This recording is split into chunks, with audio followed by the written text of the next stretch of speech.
What's up everybody, Thralls Metal here once again. I'm Necrotic Nick and I have an album review for you. So one that I've had my eye on, mainly because I've been a fan of the band for fucking forever, is the newest offering from GWAR, the new Dark Ages. This also comes out on the 3rd of June on Pit Records. This is the band's 15th album, formed in 1984 or millions of years ago in Antarctica or Richmond, Virginia.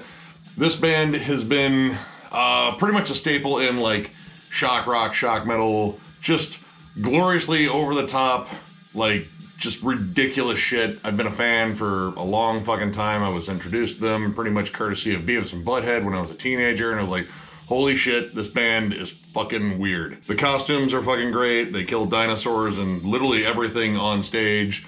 Finally got to see them live in like 2006, and yeah, GWAR's fucking awesome. But admittedly, I haven't listened to anything post Dave Brockie's death. Like once Odorous died, I don't know, it just kind of took a lot of the heart out of the band, at least in my opinion. Like he was definitely the governing force on there, no disrespect to the other members either, but he was one of my main draws. I thought he was a just ridiculously larger than life character, and he had so much fun with it. So this is actually my first stab at the Blothar the Berserker era, which I know he was a Beefcake the Mighty at one point, but I don't know, like this was kind of a weird one to go over because even when I fucking know Dave Brockie's not on there, I expect to hear Dave Brockie. And again, that is not a slight against Blothar. Actually, he's a pretty solid vocalist on here, but it's just sort of weird. But weird's kind of GWAR's thing, and for me to say this album is weird, well, you'd probably just say, I was like, yeah, duh, it's a fucking GWAR album. But I don't know, this album is just very strange. First off, it's pretty long. It's like 15 tracks, over an hour, and man, these fuckers genre hop like no one's business. Now that's kind of been a thing, but on past albums, you'd actually hear them kind of hone in on one sound. Like Violence Has Arrived was probably one of their heaviest albums, and it was definitely more focused on metal. And same with War Party to an extent too. But then you have, you know, We Kill Everything, which is, I don't know, kind of a weird poppier album. I don't know, I'm not a fan of that one. So it kind of depends on when you catch GWAR in terms of what they're doing, but this one, it kind of feels very all over the map. The opening track, which is the title track, is almost kind of like that 90s GWAR, like maybe like This Toilet Earth sort of style. Like it's kind of goofy, there's a fun riff. The lyrics are ridiculous, talking about the end of the world, or this is the new Dark Ages, and like shake your asses and show your titties, which honestly, it just sounds like Blothar is describing a GWAR concert, because yeah, that's kind of accurate. But it's a very strange song. Like it has like a groove metal riff, like, you know, you could say it sounds a bit like Old White Zombie, and there's like a kind of a funky breakdown in the middle of it. And it's just sort of a strange song, but this album gets even weirder along the way. Tonally, this album is all over the map, and not only does it explore different styles of metal, it explores stuff kind of outside of metal. When it's more focused on the metal, I tend to like it. Probably that's something to do with me being a metalhead. I don't know. But I think that's where they're at their best. Like, Bored to Death is a good, riffy banger of a song. Like, it's got a good groove to it. There's a nice breakdown of the riff.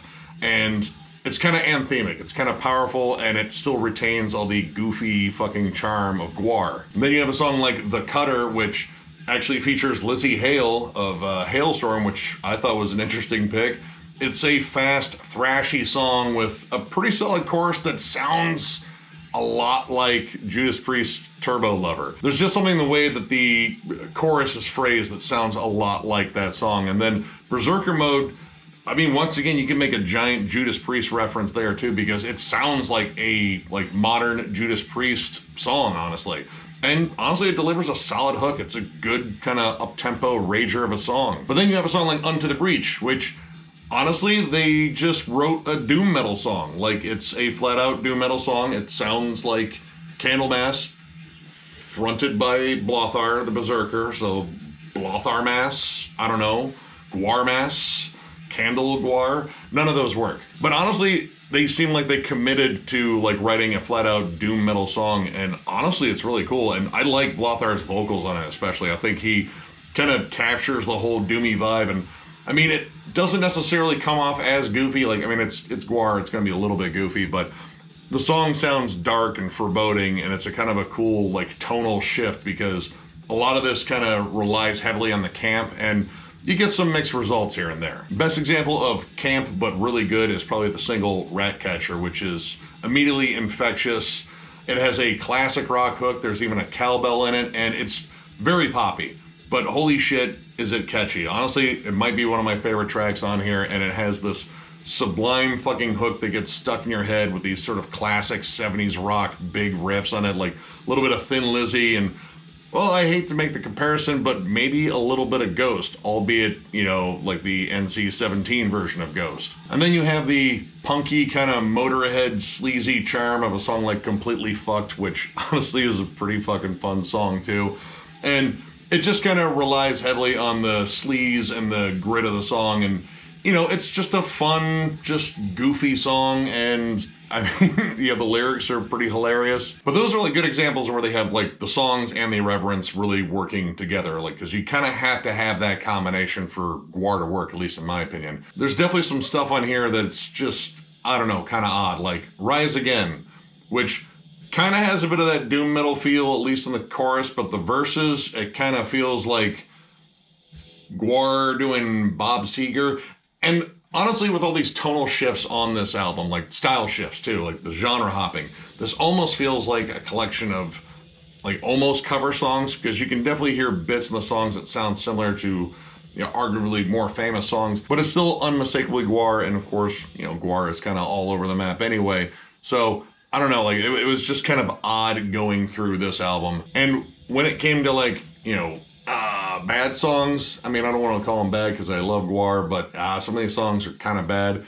Man, it kind of makes it feel like there's just a lot of filler on this album. And granted, yeah, it's over an hour long, so there's definitely room to make, you know, the filler comment here, because songs like Motherfucking Liar, just not a good song. Like, it just feels kind of slapped together, and they kind of just built it on a, you know, dumb chorus. And the lyrics are just kind of okay. And generally, I don't care about lyrics, but this is GWAR. Like, I want to be told like a stupid story. And honestly, that one just doesn't seem to work for me. And then you have these strange tracks like The Beast Will Eat Itself and Venom of the Platypus. Yes, the platypus is venomous.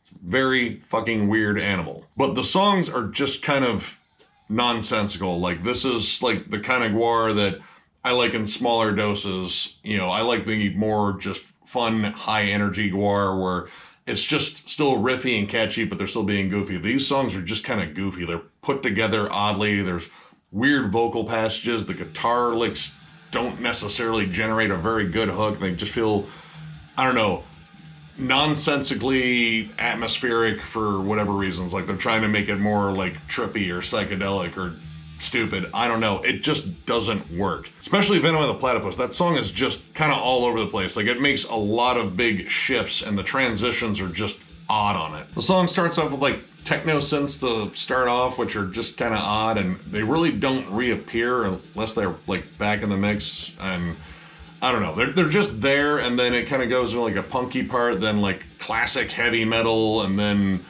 doom metal, and all these shifts just kind of happen very strangely, and it just never gels as a song. There was a lot of stuff in here where I felt like it was, hey, let's just throw it at the wall and see what sticks, and if it doesn't stick, let's just nail it to the fucking wall and keep it on there anyway. And when I saw the track listing on here, I noticed that the last track on here was over 10 minutes long. It's almost 11 minutes long, and it's actually part of a 3-part suite called the Death Whistle Suite.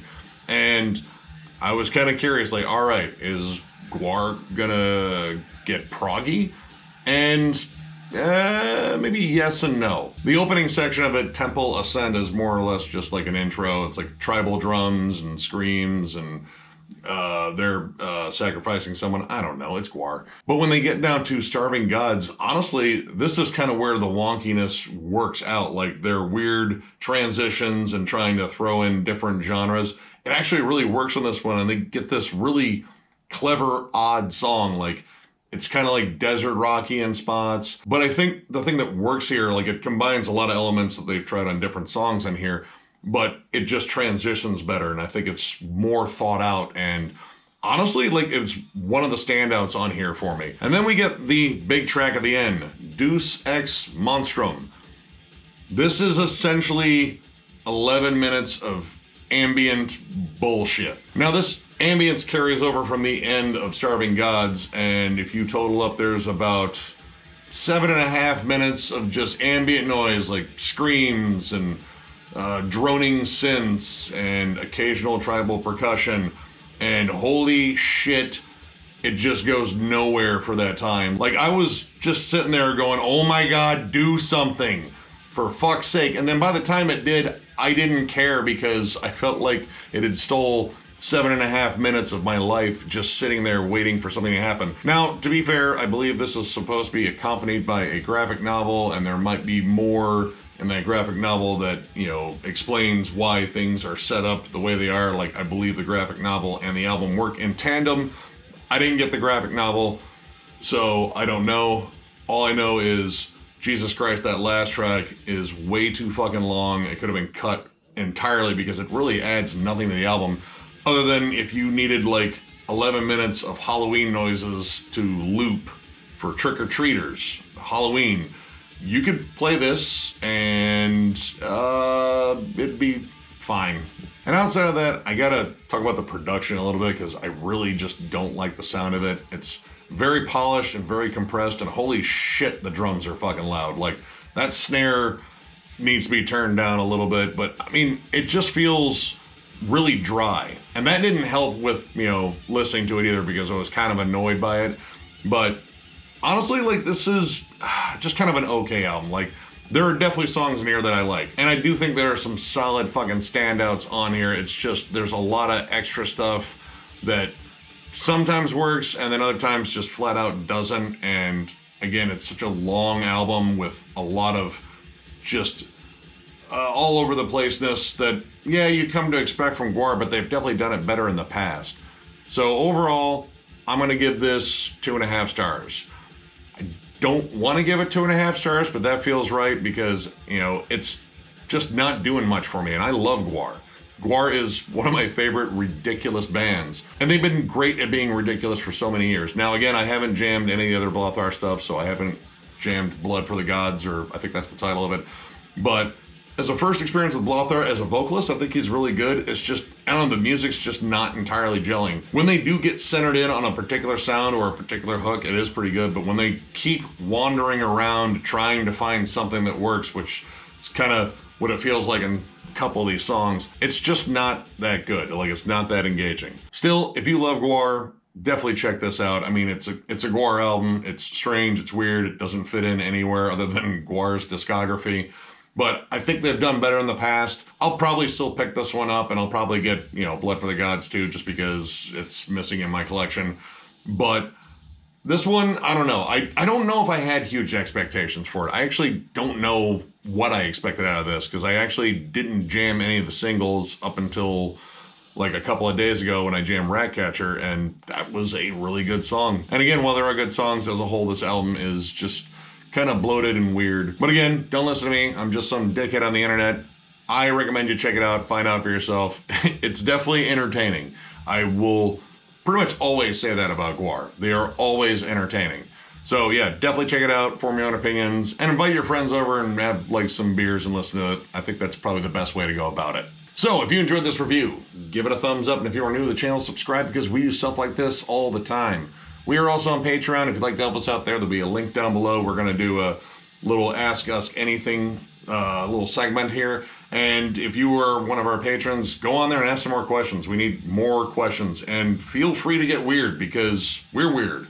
And you'll find that out if you ask the right questions. There's also a link down there for thrallsmetal.com where you can order one of our kick-ass shirts. And of course, there is the Denver Death Fest stuff, which if you are in a band and you want to play a Death Fest potentially, get on that link, click it, and then enter all your information, and you're kind of on a waiting list until we figure out who's playing, which that'll probably be announced somewhere late June, I assume, so later this month. The fest will take place from September 30th to October 2nd, And we're looking forward to seeing what we turn up for this, because it could be the start of something really cool. But we need bands, so if you're in a band, click that link and we'll get back to you. And as always, thank you all so much for watching, subscribing, all that stuff. Again, I say this every time and it feels like it's, you know, fucking forced. It's not. I fucking genuinely love doing this, and I love that you guys love that we love doing this, and you love that back. I don't know what I'm saying right now, but I know that we've created something really fucking special here, and I thoroughly enjoy doing this. And before I get too long-winded, I'm just going to say thank you all once again, and we will catch you later.